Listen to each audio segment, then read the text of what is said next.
Welcome to another edition of Corby Town TV. Tonight we're joined by Phil Toon, but before we do that, of course, my name is Chuck and this is Michael. So please, if you're watching on YouTube, subscribe. It's useful. Phil Toon. Hello. Hello. How are you? I'm good. Now, before we go any further, because I haven't got a clue what you do. What is your position now? I am now just a coach. I coach our under 12 Lionesses within the girls section, ladies and girls section. So welcome to Steel Park. Welcome to Corby Town TV, because you're the first ambassador for the ladies team. Yes. The Lionesses under 12. Yes. Yeah, we've gone, well, England namesake, so to speak. Yeah. It's hope they play as good as England as well. And how are you finding it this year? Or how long has the team been in situ? We've actually only been, this is our first season. Right. Last year I was the manager of what was an under 12s team, but we had such an influx of players that we had to look at halving the teams. So I then went with this new team, under 12s, and the new manager went with what is now the under 13s this year. All right. So this is our first year and our first, in theory, season. And it's been a good season, really good season in fact.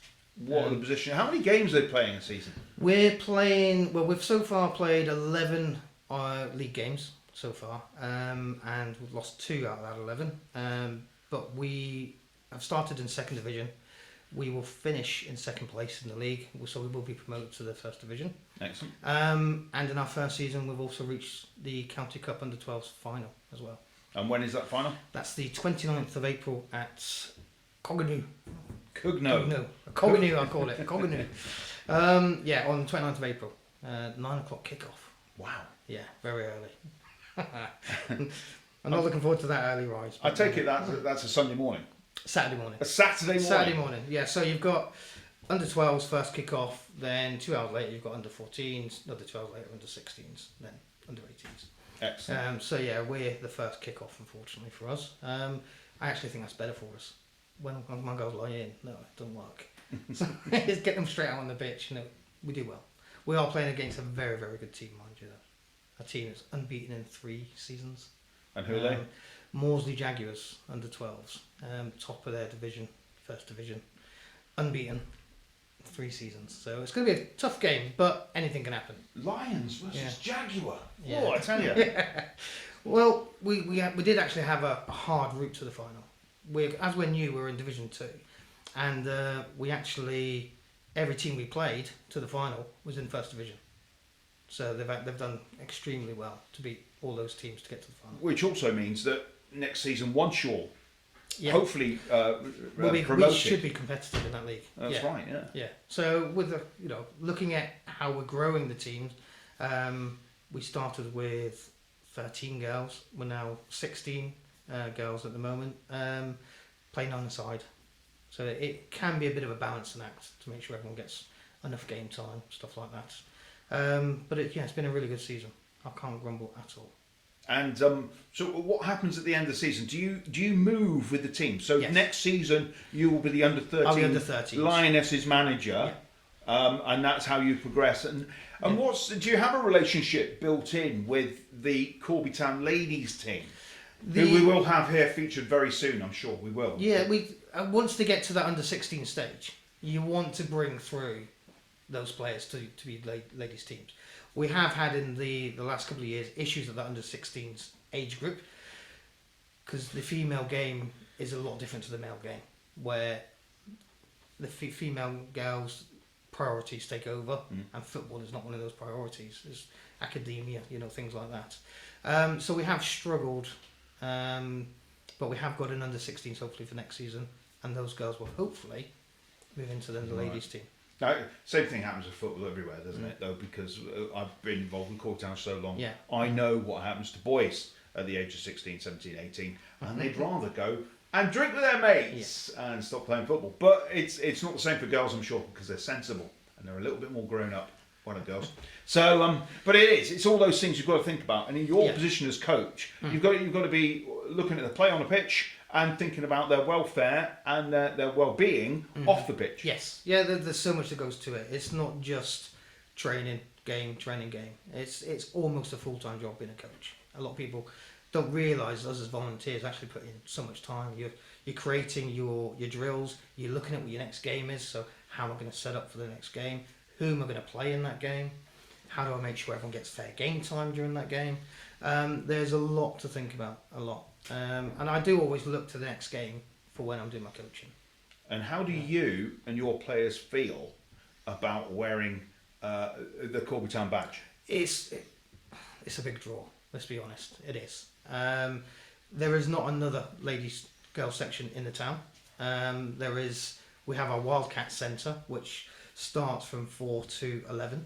And you always look to try and bring them through to be the next under 10s and work the way through all the way to under 16s. We've got, I think, 9 teams, we have. And when I first got involved, we had 4 or 5. So since you've seen the England Lionesses success, we've seen that success come through to us as well. So with the Wildcats, we're booming at the moment, and always happy to take more girls, of course. The more teams you have, the better it becomes, and the more competitive it becomes. If you're an adult, if you're a parent and you've got daughters that want to play football, contact us here at the club. Contact Phil and get them involved, because this is where it starts. I mean, you've got to start somewhere if you're going to play football. But I mean, the question then is the fact you've got all of these teams. You must have somewhere in the region of 250 girls playing football. We have 147. Okay. Bang on. The reason I know that's because we're looking at presentation trophies. There's 147 names. But how many of those girls are then coming to Steel Park and watching the Not enough. Not enough. Not enough. And that's something that I've certainly had the conversations with Stevie over as well. They like the badge. You've also got to remember we play on that Saturday. Parents, when they think about it, they're out to Brackley or Silverstone or wherever, coming back, then are they going to go to the game as well? It's a lot of commitment that parents have to give. So not enough do come up. I know some certainly do, because I see them up here and talk to them while they're up here. But it's something we have spoken about as a committee, should I say, or the committee have, as well as the club have as well. Because you must be able to bring them maybe up to a point where they could be mascots. Yeah. And that would be very important. It would make it quite a statement, wouldn't it? Yeah, we certainly look at that, especially with our younger girls. Having an under 14 that can be the same size as some of the girls, some of the guys, should I say. Not really their scene. But with the younger ones, yes, something we're looking at. I think on the 15th of April, we've got the under 10s. They're coming as mascots in my team. The Lionesses, of course, are also going to be mascots. So you're going to have in the region of 25 girls up here with their families during that day. And you want to keep them. That's the thing you want to try and do. But you've also got to remember, we also want to see them at the ladies' games. Yeah. Because if that's where they want to see themselves in the future, then the best place to actually see it is actually what goes on a Sunday when they play here at 2 o'clock. Are they actually playing here on the pitch at Steel Park, or they're out on the No, we actually play on Steel Park. Yeah, it's one of the big draws really of being part of our ladies team, is you're actually playing out on that main pitch. It started in the cage, but then has now progressed to using this pitch. And how do their families, their mothers and fathers feel about their girls playing football? Did you get a lot of feedback from parents? Yeah, well, I suppose the big thing that we always try to instill in as part of our ethos is fun. Okay, we have to be honest that they're not going to be playing, the vast majority will never get to the Lionesses, so let's make it as fun and enjoyment as possible, and let's be as competitive as we can.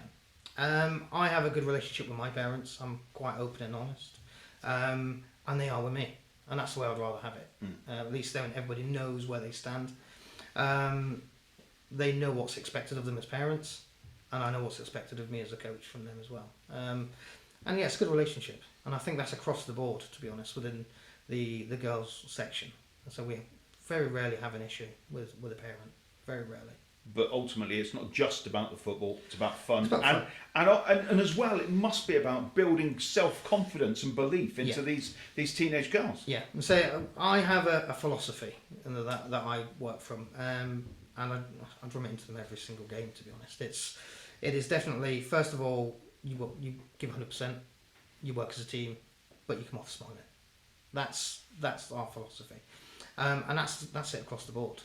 And I think you coach the right way, then it builds that confidence, it builds that resilience, and that's life skills then for them when they do eventually decide, right, if football is now that's it, they've got those life skills to take away with them. And you've of course been a Corby Town fan for a very long time. Yeah. I've known you for a long time outside of football, but here as well. And have you seen much of the season here at Stillpark? I come to every home game. Unfortunately, I don't get away to the away games, but I do see every home game. It's been an odd season, to be honest. Yeah, it's started brilliantly, went for a bit of a middle patch, not too good. It's come good again. I just hope we're not going back down the trough again and then coming back up again. Hopefully we maintain that upward trajectory now. But it is good. There's a good feeling about Corby Town. There is. Yeah, there is. You can see it now on social media. You know, we saw, well, say 6-7 weeks ago, social media wasn't great, towards the club, and what was going on and stuff like that. And now you see it now, totally different feel. I think there's a lot more integration that maybe we need to pick up on and involve more people and more of the clubs and bring them in. But yeah, I mean, it's a tremendous thing, and it's great to have this place. And we can only support it as best we can. Everybody's a volunteer, I'm sure you are as well. So if anybody's out watching and you think we want to get involved because the Corby Town seems like a good place to be, contact the club. It's not a problem at all. If you want to leave any comments on any of these podcasts that you see on YouTube, please be nice and be sensible. And we like the feedback. It's useful to us. But it's good. We're always looking for coaches. When you think new teams coming, year in year out, you need coaches. It's not a merry-go-round. And you obviously there's no gap there. I was just thinking about football kits. You are wearing black and white. Yeah, we all wear black and white as home kit. It isn't the same as the current home kit. It is still the striped kit, traditional stripe. Yeah. Don't start with traditional, Phil. The historian still here. He would have told you they were wearing white shirts. White shirts when we kicked off. Should I say traditional to the badge then? Should I say? Okay. I think what we've got to be careful on is sponsors pay for our kits. So if you were to be changing kits year in, year out, you're asking a lot more money from our sponsors. So we try and stick with the same kit. That's another tie-in though, isn't it? Because if you've got a sponsor on your kit, maybe, I don't know if they're on the sponsors board behind us, but we should be mentioning them. Well, so can I give a good shout out? Well, we actually have 3 sponsors. Okay. The first one is Solarizing. They sponsor our home kit, and they deal with solar energy, solar panels. So green energy, it's good. Yeah. Get involved. And then we have Intrinsic Systems, who sponsored our training kit. I'll be honest, that come from the Solarizing. And then we have was a donor for our training t-shirts. A chap called Craig who just gave us the money to go buy them kits. So we do rely a lot on sponsorship, and they do go into the program and they do go on the website. And also, this again, it's come up. It's been a theme running throughout these podcasts that Corby Town and the town of Corby are so intrinsically kind of together. That it's a great community and it's a great social kind of uprising of joy and support. Yeah. So we've certainly talked about it, as a team, where I know all of my gals within the team. They go out constantly now. They've made friendships for life there now within the team, and so have parents. We're now talking about the Cup final. We'll all go out, in the afternoon, and we'll celebrate win, lose or draw. It's not something I've ever done before, really, with a team. But it just shows you the closeness of that team and how everybody works together. The community feeling of the town coming through at the club. So it's a good thing. Michael, what have you got? You like a bit of youth football? I do indeed, yeah, I do. I've not been to see the girls yet, or Lionesses as they are, but I'm sure we will at some point come along and watch, and hopefully if we can get through some safeguarding issues, we might be able to do a bit of footage of one of the games. I know that can be an issue, but as long as we've got the commitment from parents. It's not an issue. You know, we certainly with the safeguarding, we don't have their names on the backs and things like that. You know, we do take the safeguarding quite seriously in that sort of sense. So as long as the away team has no issues, I can guarantee that most of the home teams won't have an issue. But have you got any kind of pictures we can put them on? I've got plenty. Podcast, yeah, I've got plenty. Yeah. So it would be nice to share, and it gets people involved. You know. Well, the ladies do have their own Facebook page. Yeah. And you can certainly see what goes on with results and match reports and stuff like that on their page as well. So there's plenty out there. Is that Corby Town ladies and girls? Yes. So, so what's the next game, Phil? Where are you next? We have a friendly this week against. Well, actually, I think it might be cancelled now actually because of the weather we've had. But we were due to have a friendly this weekend. Then our next game is then the 15th of April, which is our last league game against Rushden and Diamonds. It's a bit of a nothing game for us because they can't catch us for that second place, they're third, but they can drop to fourth. Right. So it's for them to play for to keep that third position. So you still go out there, perform. Still got to perform. And yeah. It's a local game. You want to beat them. It's Rushden Diamonds. Yeah. Yeah. We'll say no more on that. but Phil, it's been absolutely tremendous that you're here today, and all I can say, obviously, at the end of this is goodbye from Michael. My name's been Chuck, and stay tuned to Corby Town FC TV, and hit the subscribe button if you're enjoying this. Give us your comments, give us your feedback. Come on and see you, man.